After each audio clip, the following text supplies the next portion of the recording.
দেশে একাধিক ঘটেছে, কিন্তু কলেজের মধ্যে কলকাতা শহরে ল কলেজে যেখানে সবচেয়ে সেফ, যেখানে এই কলেজে আইন শেখানো হয় সেই কলেজে সেখানে এরকম একটা ঘটনা কি বলবে সাহেবরা?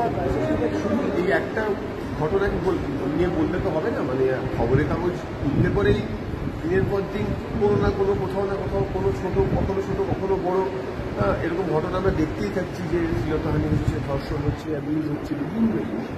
এই যতদিন না দৃষ্টান্তমূলক একটা শাস্তি হচ্ছে, যতদিন একটা এক্সাম্পল সেট করা হচ্ছে যে হ্যাঁ সমাজের বিভিন্ন রকম মানে কি বলবো ক্রিমিনাল অ্যাক্টিভিটিসের মধ্যে কম বেশি তো আমরা মেনে নিয়েছি, মানে সমাজই মেনে নিয়েছি বিভিন্ন রকম ক্রিমিনাল অ্যাক্টিভিটিস, এটা ঠিক আছে একটু করাপশন হচ্ছে একটু মেনে নিচ্ছি, কিন্তু এই ধরনের একটা ক্রিমিনাল মাইন্ড বা এই ধরনের ক্রিমিনাল অ্যাক্টিভিটি, জঘন্য একটা ঘটনা, সেটাকে কখনোই সমাজ মেনে নেবে না। এটা দৃষ্টান্তমূলক শাস্তি না বলে আমার মনে হয় হবে না, মানসিকতার পরিবর্তন হবে। এটা কোনো জাত ধর্ম দল নির্বিশেষে বলছি আমি কথাটা, যে এটা একটা মানসিকতার পরিবর্তন দরকার, যেখানে দৃষ্টান্তমূলক শাস্তি নেই।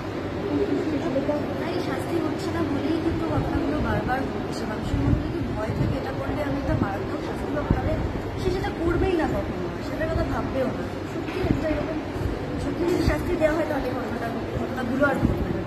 একটা নিজের ভয় লাগে বা আনসেফ লাগে কখন কাছের মানুষদের কাছে না, তবুও যখন একা